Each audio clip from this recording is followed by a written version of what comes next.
गड़बड़ क्या मतलब लूट ही लिया भाई उसमें, सीधी सी बात कर रहा था सिंपल वन का। ये हिल रहा है। आवाज आ इससे पहले ओला टेस्ट करी थी, ये गाड़ी नुकसान में ही रहेगी क्योंकि सब्सिडी आएगी 18,000 की। मैंने इसको पानी में, यहाँ तक आप बरसात में आप इस गाड़ी को लेके नहीं जा सकते, तो एक दिन भी पैदल नहीं चलना। तो दोस्तों आज अपने साथ आ चुका है भाई एथर का 450X प्रो मॉडल, यानी एथर का सबसे टॉप एंड मॉडल है, सबसे महंगे वाला मॉडल है। और आज अपने साथ किशन भाई जुड़ चुके हैं, इनसे एक्सपीरियंस जानने वाले हैं कि कब ली, कितने की ली, अभी तक क्या पॉजिटिव है क्या नेगेटिव है, सब पूछेंगे। तो क्या हाल है किशन भाई? हेलो, बढ़िया भैया। हाँ बताओ कैसे? Thank you. और अगर आपको भी अपना रिव्यू देना है तो भाई क्या करना होगा? नीचे डिस्क्रिप्शन में आपको व्हाट्सएप नंबर दे रखा है, आप उस पर कॉल नहीं करना है, आप उस पर व्हाट्सएप मैसेज करो और भैया आपको अपनी डिटेल बताओ कि आपके पास कौन सी गाड़ी है, कितनी चल चुकी है, और बस फिर आपको बताई हुई लोकेशन पे आ जाना है और अपना रिव्यू शेयर कर देना है। ठीक है भाई। ये मैंने कहा। और दिल्ली एनसीआर से हो गए तो अच्छी बात है। तभी करना, दिल्ली नोएडा गाजियाबाद यहाँ से हो तभी करना। भाई भी अपना गाजियाबाद से ही आया है। बिल्कुल, मैं गाजियाबाद से इस गाड़ी को लेके आया हुआ हूँ। आपने ये कब ली थी? ये मैंने अभी 25 अप्रैल 2023 को ही ली थी। वो भी कह सकता है कि पूरे 3 महीने हुए नहीं है इसको। ठीक है। वो भी 2-3 दिन बाकी हैं 3 महीने होने में। और कितने की ली थी, कहाँ से ली थी? ये मैंने पीतमपुरा रोहिणी से ली थी। ओके। और उस टाइम में मेरे को ये पड़ी थी 1,58,000 की। 1,55,000 इसका प्राइस था। ज़्यादा इसलिए पड़ी, एक तो मैंने इसमें जो आप देख रहे हो यहाँ पे फुटरेस्ट, ये मैंने साथ में ही कंपनी से लगवाया था। 2,000 रुपये का इसका प्राइस उसमें इंक्लूड हो गया था। तो 158 की मुझे ऑन रोड पड़ी थी। जो सब्सिडी है वो 3 महीने लगभग हो चुके हैं, लेकिन अभी तक आई नहीं है। देखते हैं कब तक आएगी। आप दिल्ली सब्सिडी की बात कर रहे हो राइट? हाँ सब ठीक है। तो भाई दिल्ली सब्सिडी, ये दिल्ली का नंबर है भाई, भाई ने दिल्ली से ली है। ओके। तो भाई मेरे को ये बताओ, आपकी जेब से 1,58,000 गए थे, सब्सिडी कितनी आएगी? अभी आई नहीं है, लेकिन जो शोरूम वाले कहते हैं वो 18,300 रुपये आएगी, लेकिन वो पता नहीं कब आएगी। मैं तो वेट कर रहा हूँ 3 महीने से। ओके। वैसे ऑनेस्टली बताऊँ तो आ जाएगी, एक बार चेक करवा लेना। जो वेबसाइट होती है दिल्ली गवर्नमेंट की, उस पर जाके कोई आपका इशू आ रहा होगा आधार कार्ड वगैरह का, क्योंकि आपसे पहले मैंने एक रिव्यू करा था, उसकी 15 दिन में आ गई थी। अच्छा। तो थोड़ा चेक करवा लेना, कोई दिक्कत वाली बात नहीं है। तो भाई ये बताओ, ये कैसे खरीदी आपने, प्रोसेस क्या था खरीदने का? प्रोसेस यही था, इससे पहले जो मैं था पेट्रोल चला रहा था, सुजुकी एक्सेस 125 थी मेरे पास, जो कि मैंने 3 साल चलाई थी और लगभग 55,000 किलोमीटर मैंने चलाई थी 3 साल में। ओके। उसके बाद वो मैंने सेल कर दी, और सेल करने के बाद सेम डे ही मैं इसको लेके आया था। कोई वेटिंग नहीं, कोई प्री बुकिंग नहीं, कुछ भी नहीं। मैंने सीधा फ़ोन किया, सबसे पहले लाजपत नगर फ़ोन किया था। उनसे पूछा भाई आपके पास वाइट कलर या इसका जो ग्रे कलर आता है जिसका रेड व्हील होते हैं, लूनर ग्रे, मैं वही पूछने वाला था भाई, आपने वो क्यों नहीं लिया?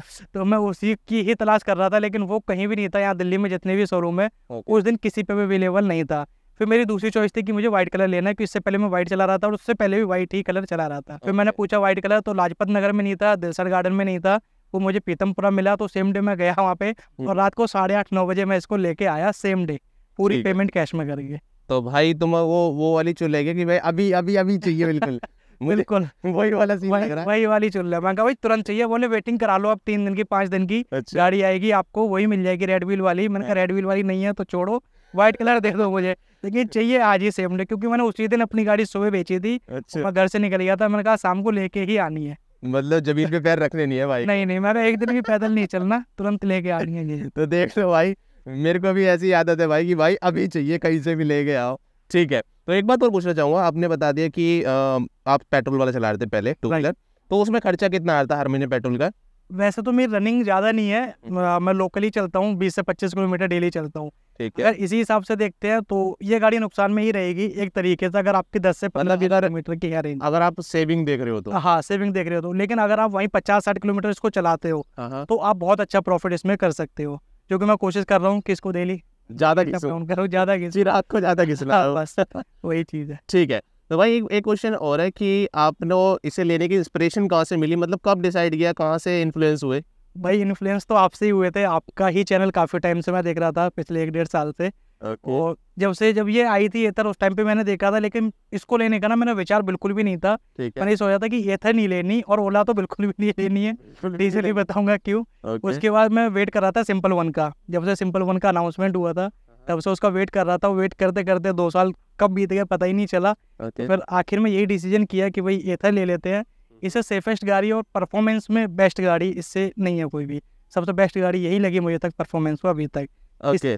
और आपने, चलो ठीक है भाई, अपना इन्फ्लुएंस है इतना, बंदों को ईवी पे हम ला रहे हैं। बिल्कुल उनके अच्छा लगा भाई। हाँ। तो अब ये बताओ, जब इसे आप लेने जा रहे थे तो औरों को कंसीडर करा था, नहीं करा था, और कौन से को करा था? औरों को कंसीडर मैंने सिर्फ 2 ही टेस्ट करी थी। इससे पहले ओला टेस्ट करी थी और यही टेस्ट करी थी। ओके। तो ओला तो मतलब पसंद ही नहीं आई। पसंद ही नहीं है। हाँ, कुछ मतलब डिजाइन वाइज, परफॉर्मेंस वाइज कैसे? परफॉर्मेंस वाइज भी उसकी टॉप स्पीड अच्छी है, हाँ। उसमें कोई डाउट नहीं है, वही 115-16 तक जाती है, हाँ ये 90 तक जाती है। लेकिन जो उसका इनिशियल पिकअप है हाँ। वो इस गाड़ी को कोई भी बीट नहीं कर सकता। ये बात दूसरी बात जो इसकी सेफ्टी है, मुझे दो चीज़ मैंने देखी थी। एक तो मुझे की लॉक चाहिए, मुझे वो टच वाला समझ नहीं आता, मुझे की जरूर चाहिए। दूसरी जो आगे इसका आप देख रहे हो सस्पेंसन, उसमें सिंगल सस्पेंसन, और जो कि खबर उस टाइम पे काफ़ी ज़्यादा चल रही थी कि भाई टूट जाता है, ब्रेकर आ गया या एक्सीडेंट हो गया तब टूट जाता है, तो वो मुझे सेफ्टी सबसे पहले चाहिए थी। और उसके अलावा फिर बजाज चेतक, टीवीएस iQube, ये भी काफी फेमस है, इनको कंसिडर करा नहीं करा? TVS iQube को मैंने इसलिए रिजेक्ट करा, गाड़ी बहुत अच्छी है वो भी, लेकिन मैंने उसका टेस्ट ड्राइव नहीं लिया है ऑनेस्टली। अच्छा। मैं रिजेक्ट इसलिए मैं उसका लेना भी नहीं चाहता था, क्योंकि मुझे चाहिए थी मोटर में ड्राइव व्हील मोटर। अच्छा। उसमें क्या है, उसमें पीछे जो मोटर आती है पहिए के साथ में, वो मुझे थोड़ा सा पता नहीं, अंदर से लगता है कि वो कुछ उसमें मतलब सिक्योरिटी नहीं मिलेगी, हो सकता है पानी में ख़राब हो जाए या ज़्यादा पानी में नहीं चल पाए, इस वजह से मैंने उसको देखा ही नहीं। ओके। हाँ, तो आपने सिर्फ दो को ही ट्राई करा? दो को ट्राई करा। और चेतक की बात यह है कि चेतक में इतने ज़्यादा फीचर्स भी नहीं थे, जैसे इसमें टच स्क्रीन है या फिर और भी काफ़ी सारे फीचर्स है, उसमें नहीं थे। तो उसकी टॉप स्पीड भी थोड़ी सी कम है और रेंज भी कम ही देती है वो चेतक। जहाँ तक मैंने आपकी वीडियोस में कई बार देखा, 80-85 के समथिंग बताते हैं। हाँ, इतनी ही एक बार देख लेते हैं भाई ने चलाई कितनी है। तो कहाँ पे आता है इसमें? ओके, तो ये इसमें ऑडो दिख रहा होगा आपको, 2034 किलोमीटर चला रही। टाइम कितना हो गया भाई आपको? टाइम अभी 3 महीने होने में भी 4-5 दिन बाकी हैं। एक चीज़ और हुई थी अपने साथ, तो हर किसी के साथ नहीं होता है ऐसा इंसिडेंट, मेरे साथ ही शायद हुआ है पहली बार, कि जब मैं इसको लेने गया था तो मैंने यहाँ से निकलने से पहले 2 बजे मैं यहाँ से निकला था गाजियाबाद से दिल्ली के लिए। शोरूम वालों को मैंने फ़ोन कर दिया था कि मैं पूरा फुल पेमेंट लेके आ रहा हूँ और आप मेरी गाड़ी को रेडी रखना वाइट कलर में। उन्होंने बोला ठीक है सर, आप आ जाओ, गाड़ी बिल्कुल आपको प्रॉपर रेडी मिलेगी। पहुँचते पहुँचते मुझे थोड़ा लेट हो गया था, मैं उनके पास पहुँचा था लगभग 7-7:15 बजे।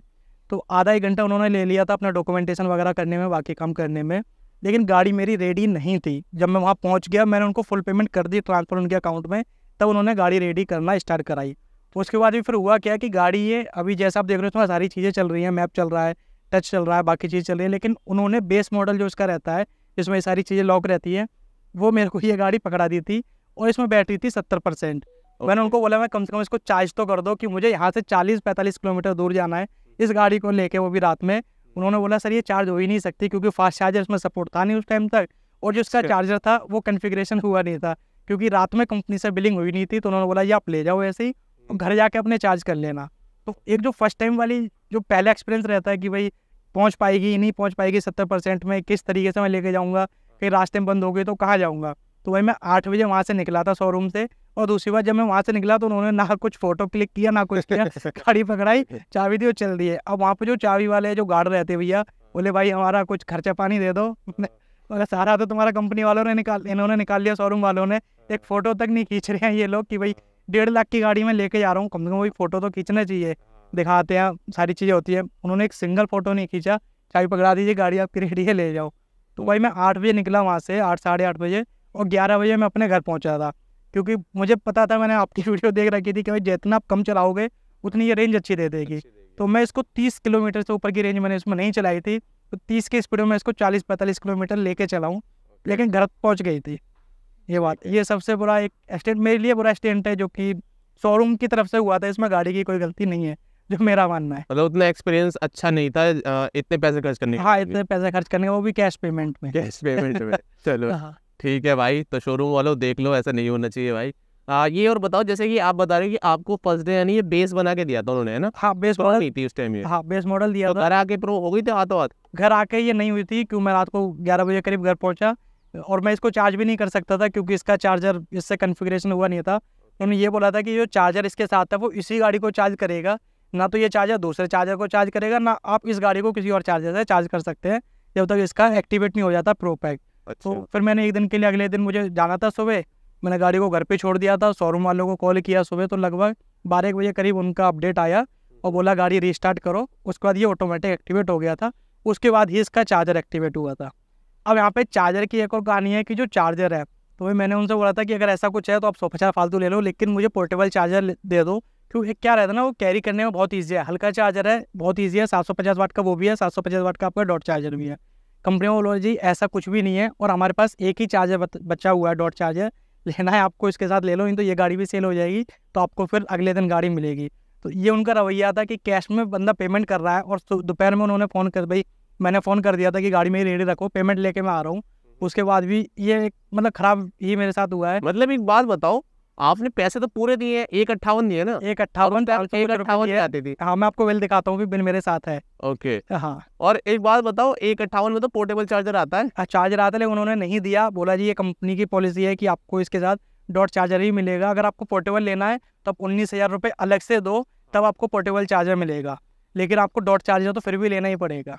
यार ये तो लूटने वाली बात हो गई यार। हाँ मतलब एक ऐसा ऑप्शन होना चाहिए कि हमें डॉट नहीं चाहिए, हमें उसकी जगह दूसरा दो। हाँ, ये मैंने देखा था, आपकी वीडियो में देखा था, प्लस मैंने इंटरनेट पे भी पढ़ा था कि आपके पास ऑप्शन होता है, या तो आप डॉट चार्जर ले लो या आप पोर्टेबल ले लो, ऑप्शनल है आपके पास। लेकिन शोरूम वालों ने बोला जी ऐसा कुछ भी ऑप्शनल नहीं है, आपको मैंडेटरी डॉट चार्जर ही लेना है इसको। तो तुम्हें ऐसा नहीं लगा तुम्हें लूट लिया गया है? अब लगा तो, लेकिन अब करे क्या, जब वही चार्जर दिया तो ले जाके मैंने घर पे लगा दिया, इलेक्ट्रिशियन बुलाया, अगले दिन फिट करा दिया। तो आप चार्ज कैसे करते हो? तुम्हारा तो चार्जर फिक्स ही हो गया फिर। चार्जर फिक्स है, लेकिन ये गाड़ी जो है मेरे घर के अंदर तक चली जाती है, फ्लैट नहीं है। नहीं मतलब अगर कहीं बाहर जाने लगे तो चार्जर लेके नहीं जा सकते ना? चार्जर लेके नहीं जा सकते, अगर लेके जा रहे हो तो वो समझो कि आपका डिग्गी का जो स्पेस है वो पूरा ही फुल हो गया, प्लस वो हैवी है, अगर उसको लेके चलोगे फिर रेंज का देखना पड़ेगा, कि जितना ज़्यादा गाड़ी पर लोड डालोगे उतना रेंज कम आएगा। तो यार ये तो तुम्हारा एक्सपीरियंस, ऑनेस्टली बताऊं, ये अच्छा स्कूटर होते हुए भी ना एक्सपीरियंस तुम्हारा खराब हो चुका है। हाँ, क्योंकि अगर आप इस स्कूटर को चार्जर के साथ दूर नहीं ले जा सकते तो फिर फायदा क्या हुआ एक अच्छे स्कूटर। हाँ, तो जो परचेज करने के टाइम का एक्सपीरियंस है वो बहुत ही ज़्यादा खराब रहा है, आप कह सकते हो, लेकिन स्कूटर से मैं फिर भी सेटिस्फाई हूँ। भाई मुझे तो लूटने वाली फीलिंग आ रही है तुम्हारे साथ, कि तुम्हें लूट लिया गया है। भाई मतलब तुमने, मेरे को एक बार वो समझ आता है कि अगर आप इसका बेस मॉडल ले रहे होते तो रिस्ट्रिक्शन कर सकते हैं कि भाई वो वाला ले लो, उनका नहीं बिक रहा होगा। लेकिन यार आपने पूरे 1,58 पे करे हैं, बिल्कुल, और उसके साथ तो सीधा आपको पोर्टेबल मिलना चाहिए, और आई थिंक अभी भी पोर्टेबल ही मिल रहा होगा। हाँ, मैंने देखा था, मैं अभी लगभग पिछले महीने ही मैं गया था दिल्ली में लाजपत नगर, तो वहाँ पे गाड़ी की डिलीवरी हो रही थी, कोई मैडम थी, तो मैंने उनकी डिग्गी में देखा था, बात की थी उनसे, तो पोर्टेबल चार्जर ही दिया था उनको। तुम्हारे टाइम में कर दिया उन्होंने? मेरे टाइम पर उन्होंने कर दिया गड़बड़।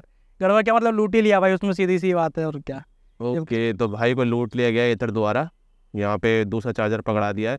बट यार ऑनेस्टली बताऊँ, मैं तो कभी ना लेता वो चार्जर, क्योंकि वो काम का है ही नहीं। वो तुम्हारे स्कूटर को एक तरह से एक एरिया में बांध देता है। बिल्कुल बिल्कुल, क्योंकि आप लेके जा ही नहीं सकते चार्जर, लेके नहीं जा सकते कहीं, अगर लेके जाना है तो सोचना पड़ेगा कि फास्ट चार्जर है या नहीं है। 5,000 पे कहाँ डिपेंड रह सकते हैं, डिपेंड रह सकते। तो ये तो बड़ा बेकार एक्सपीरियंस लगा यार मुझे, कि चार्जर ही नहीं दिया कंपनी ने। ठीक है भाई, इसके अलावा और बताओ, सर्विस वगैरह कराई, उसमें क्या एक्सपीरियंस है आपका? सर्विस इसकी कराई थी, इसमें क्या है कि बेल्ट की नॉइस आ रही थी, डे 1 से ही आ रही थी। तो मुझे लगा कि ये नॉइस जो है नॉर्मल है, जैसे गरारी घिसने की, आप किसी लोहे को घिसते हो तो कर की आवाज़ आती है, वैसी आई थी, मुझे लगा ये नॉर्मल है। लेकिन इसके बाद फिर मेरे नज़दीकी एक भैया मिले थे, उनकी मैंने इधर चला के देखे थे। क्योंकि एक चीज़ मैं आपको यहाँ पे क्लियर करता हूँ, अगर आप टेस्ट ड्राइव वाली गाड़ी चलाओगे, उसका फील और जो आप गाड़ी लोगे, दोनों का फील डिफरेंस रहता है बहुत ही ज़्यादा। वो गाड़ी बहुत ही मक्खन मलाई की तरह चलती है, वो वाली। हाँ, टेस्ट ड्राइव वाली, पता नहीं क्या करके रखते हैं उसमें। मैंने उन भैया की गाड़ी चलाई थी, तो उनकी मैं देखा इतना नॉइस नहीं था। उन्होंने मुझे सजेस्ट किया कि एक बार इसको शोरूम दिखा लो, हो सकता है इसका बेल्ट अगर आरी में कुछ हो वो लोग सही कर देंगे। तो मेरे घर के नज़दीक 5 किलोमीटर दूर इसका सर्विस सेंटर है, वहाँ पे गया, मैंने उनको चेक कराई। इसमें बेल्ट की भी आवाज़ आ रही थी, चू चू की काफ़ी ज़्यादा, और पुली की आवाज़ थी। उन्होंने गाड़ी चेक करी, 1 घंटा मुझे बिठाया, और गाड़ी फिर उन्होंने खोली और पूरा सही करके दे दिया। उसमें मेरा बिल आया था, जबकि मैंने इनका सब्सक्रिप्शन प्लान नहीं ले रखा है, और अब तो बंद हो गया, पता नहीं क्यों बंद कर दिया। तो उस टाइम पे मेरा इसका 54 रुपये का बिल आया था, अभी पिछले महीने की ही बात है। वो भी 54 रुपये उन्होंने लिया था। बोलते हैं कि यहाँ पे कहीं इसमें टाई बेल्ट लगी होती है, तो टाई बेल्ट के 54 रुपये लिया है। अगर आप टाई बेल्ट देख रहे हो तो 1-2 रुपये की मिल जाती है बाहर मार्केट में। इतना वालों ने 54 रुपये उसका बिल मेरे से चार्ज किया है। ठीक है, लेकिन यही सर्विस फ्री थी? हाँ, सर्विस फ्री थी, उसमें और किसी चीज़ का चार्ज नहीं लगा, यही हुआ है। बाकी तो इसमें ऐसा कुछ अभी तक लगा नहीं। अब देखो, फर्स्ट सर्विस होगी 5,000 किलोमीटर पे, तब पता लगे क्या एक्सपीरियंस रहता है। लेकिन अब मेरे को ये बताओ, इसमें अच्छी चीज़ें क्या लगी? अच्छी चीज़ें सबसे पहले तो यही है कि भाई स्पीड बहुत अच्छी है, इसकी परफॉर्मेंस बहुत अच्छी है। सेकंड रो में ये 90 की स्पीड पकड़ लेती है, चाहे सिंगल पर्सन बैठा हो या 2 पर्सन बैठे हो, तो इसको फ़र्क नहीं पड़ता। दूसरी बात है कि आप कहीं भी पानी में या गड्ढों में इसको लेके जा सकते हो। वहीं अगर आप ओला लेके जा रहे हो तो थोड़ा सोचोगे कि पहिया ना टूट जाए कहीं, लेकिन इसको आप लेके कितना ही पानी भर रहा हो, कैसा भी आराम से लेके जा सकते हो। मैंने इसको पानी में यहाँ तक आप कह सकते हो फ्लोर तक पूरा इसको डुबा रखा है, अच्छी तरीके से चेक कर रखा है पानी में। ठीक है। हाँ, दूसरा बूट स्पेस का काफ़ी अच्छा है, फुल फेस का हेलमेट आ जाता है और प्रॉपर बंद हो जाता है। हाँ, एक बार दिखाना भाई। लोग कई बंदे कहते हैं कि भाई इसका 21 लीटर का बूट स्पेस है, लेकिन उसमें हेलमेट नहीं आता। बट नहीं भाई, फुल फेस इसमें आ जाता है। अभी गाड़ी का लुक बहुत प्यारा है, गाड़ी चलाने में बहुत अच्छी है। परफॉर्मेंस में है ही अच्छी, इसकी जो रेंज है अगर वो कंपनी थोड़ी सी और इम्प्रूव कर पाती है तो बहुत ही बेहतरीन होता। लगभग 150 किलोमीटर के आसपास अगर देते किसी भी तरीके से तो बेहतरीन होता है। लेकिन एक और पॉजिटिव पॉइंट इसका ये है कि इसके फास्ट चार्जर आपको ना जगह जगह पर देखने को मिल जाएंगे। जैसे अगर मैं अपने दिल्ली गाजियाबाद की बात करूँ तो दिल्ली में तो इसका जाल बिछा हुआ है फास्ट चार्जर का, आपको हर 4 कदम पे देखने को मिल जाएगा। लेकिन जहाँ मैं रहता हूँ गाजियाबाद में, मेरे घर से मात्र 1 किलोमीटर दूरी पे इसका सबसे नज़दीकी फास्ट चार्जर है। मैं उसको कई बार जाके चार्ज किया है, तो बहुत ही ईजी तरीके से और बहुत ही फास्ट चार्ज करता है। तो उसमें अगर मैं जैसे कहीं भी पूरे गाजियाबाद में ट्रैवल करता हूँ तो गाजियाबाद में इसके 6 से 7 चार्जर हैं, क्योंकि कभी ये महसूस नहीं होने देता कि इसको चार्जिंग की ज़रूरत है या फिर रेंज एंजाइटी जो होती है वो इसमें बिल्कुल भी नहीं होती मेरे लिए तो पर्सनली। स्कूटर के भाई स्मार्ट फीचर्स भी हैं जो प्रो पैक के अंदर आते हैं, वो कैसे लगते हैं? फीचर्स काफ़ी अच्छे हैं और काफ़ी अच्छे फीचर्स में मैं 2-3 फीचर्स को इंक्लूड करूँगा। एक तो इसका ऑटो होल्ड फीचर है, बहुत ही ज़्यादा बेहतरीन लगता है।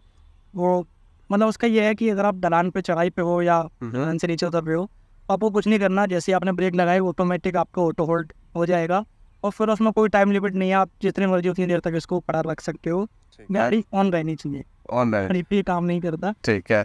दूसरा इसका ऑटो कट इंडिकेटर है, जैसे अगर मैं आपको यहाँ पे सेटिंग में दिखाऊँ तो यहाँ पे ऑटो कट इंडिकेटर दे रखा है जो कि आपको सिर्फ प्रो पैक में ही मिलता है। तो इसमें यही है कि आपने इंडिकेटर राइट में दिया, मुड़ गए, बंद करना भूल गया तो दिक्कत नहीं है, गाड़ी अपने आप बंद कर देती है। ठीक है। हाँ, उसके बाद यहाँ पे थीम ऑटोमेटिक है, तो थीम को मैं ऑटो पे यूज़ रखता हूँ और ब्राइटनेस भी मैं ऑटो पे ही यूज़ रखता हूँ। बाकी आप अपने हिसाब से कम ज़्यादा जैसा यूज़ कर सकते हैं। तो ये स्मार्ट फीचर हैं जो कि फ़ोन में होते हैं, तो ये भी काफ़ी अच्छे इसमें लगे। ठीक है। इसमें एक चीज़ और भी है भाई, अगर आप इसका बेस मॉडल लेते हो तो भाई ये कुछ नहीं होता, बिल्कुल बिल्कुल ब्लैक डिस्प्ले होती है, ब्लैक होती है और यहाँ पे बस आपका वो आ जाएगा मीटर आ जाएगा, स्पीड इतनी है, स्पीड आ रही है और ना ही रेंज बताता है ना कुछ, बैटरी दिखाता है बस साइड में, बस और कुछ नहीं होता भाई। दिखाता हूँ तो प्रो पैक वैसे ऑनेस्टली बताऊँ तो कुछ नया तो है नहीं, जो इनका पहले 450X आता था वही अब ये प्रो करके बेच रहे हैं। अब तो महंगा भी कर दिया सब्सिडी कम होने से। हाँ, सब्सिडी कम होने से महंगा भी हो गया। ठीक है भाई, ओके। अब बात कर लेते हैं कुछ नेगेटिव्स की जो आपको इसमें पसंद नहीं आए, जो इम्प्रूव हो सकते हैं। अब अगर नेगेटिव की बात कर दूं मैं, तो नेगेटिव में यह है कि आप इसको दूर लेके नहीं जा सकते। दूर का मतलब है कि आप इसको ऐसी जगह लेके जा रहे हो कि भाई आपको 125 किलोमीटर आना जाना ही है या 150 किलोमीटर आना जाना है, तो वो आप नहीं कर सकते। उसके लिए आपको या तो चार्जर कैरी करो इसका, या फिर देख के चलो कि फास्ट चार्जर है वहाँ पे या नहीं है। ये एक इसका नेगेटिव पॉइंट अभी वो भी इतना कुछ खास नहीं है, जैसे जैसे इम्प्रूवमेंट होगा इसके चार्जर बढ़ते जाएंगे ये भी सॉल्व आउट हो जाएगा। दूसरा, अगर गाड़ी में हम नेगेटिव की बात करें तो एक आपको ये जो मडगार्ड दिखाई दे रहा है फ्रंट वाला, ये थोड़ा सा देखने में ना अजीब सा लगता है, क्यों, एक तो पहना बहुत है इस वजह से। दूसरा, बरसात में आप इस गाड़ी को लेके नहीं जा सकते। कहने का मतलब ये है कि ये गाड़ी छींटे बहुत ज़्यादा मारती है। अगर आप आगे से देखोगे ना, बरसात में अभी इसको साफ़ करके लाया हूँ, क्योंकि ये पूरा मडगार्ड सन जाता है, यहाँ तक इसकी छींटे आती हैं फ्रंट वाले पैर से, पहिए से। लेकिन पीछे की बात करोगे तो पीछे का कोई बंदा बैठा है तो पूरा कमर उसकी भीगी जानी है, इतनी ये इसमें छींटे मारती है पीछे से। तो कंपनी को ये सोचना चाहिए या फिर इसमें मडगार्ड कुछ ऐसा देना चाहिए। मैंने देखा है अमेज़न पे कुछ मिलते हैं थर्ड पार्टी, लेकिन वो अभी मैं लगवा नहीं रहा क्योंकि मैं बरसात में तो निकलता नहीं। लेकिन ये इसका एक नेगेटिव पॉइंट आप कह सकते हैं कि बरसात में आप इसको लेके जाओगे, साफ़ सुथरे कपड़े पहन के जा रहे हो, लेकिन जहाँ जाना है वहाँ पहुँचोगे पीछे से पूरे सन चुके होंगे। एक इसकी ये नेगेटिव बात है। दूसरा, अगर आप देखोगे थोड़ा पास में अगर आपको दिखाऊँ तो ये जो इसकी बॉडी फिटिंग दे रखी है, यहाँ पे ये आप देखोगे ये नुकीला बना हुआ है एकदम कॉर्नर पे। जब भी हम इसको चलाते हैं, ब्रेकिंग करते हैं, तो ये हाथ ऐसे लगता है इसमें। कई बार यहाँ की खाल वगैरह भी चिल चुकी है इसकी वजह से। एक ही कंपनी को थोड़ा देखना चाहिए कि ये या तो इसको ख़त्म करे या ये बॉडी पूरी यहाँ तक लेके चले। एक ही इसका नेगेटिव पॉइंट है। बाकी इसकी जैसे अगर गाड़ी चला रहे हो ना, रोड पर चला रहे हो तो कोई दिक्कत नहीं है। जहाँ पे जैसे ईंटों वाला रोड आ जाता है, खरंजे जिसको बोलते हैं, ऑफ रोडिंग करते हो, तो इसकी मडगार्ड की बहुत आवाज़ आती है। देखो, अगर आप देख रहे हो ये हिल रहा है, आवाज़ आ रही है, इसकी टिक टिक की आवाज़ बहुत ज़्यादा आती है जो कि डिस्टर्ब करती है सबसे ज़्यादा। और जो इसकी बेल्ट की आवाज़ है वो सही है, वो अच्छी लगती है सुनने में, जो आती है, बैठने वाली फीलिंग आती है, अच्छा लगता है कि हाथ चला रहे हैं कुछ गाड़ी। भाई अगर आप ओला चलाओगे तो उसमें बहुत ही साइलेंट चलती है, पता ही नहीं लगता उसमें। तो बिल्कुल बिल्कुल। गेट में एक चीज़ बता दो, 10 में से कितने दोगे इस स्कूटर को? स्कूटर को तो 10 में से मैं 9 नंबर दूंगा। ओके। लेकिन शोरूम वालों को 10 में से 2-3 नंबर ही दूंगा बस। ठीक है भाई, एक्सपीरियंस होता है ना फर्स्ट टाइम का, वो खराब है। ठीक है। और कस्टमर को दूसरे लोगों को सजेस्ट करोगे नहीं करोगे?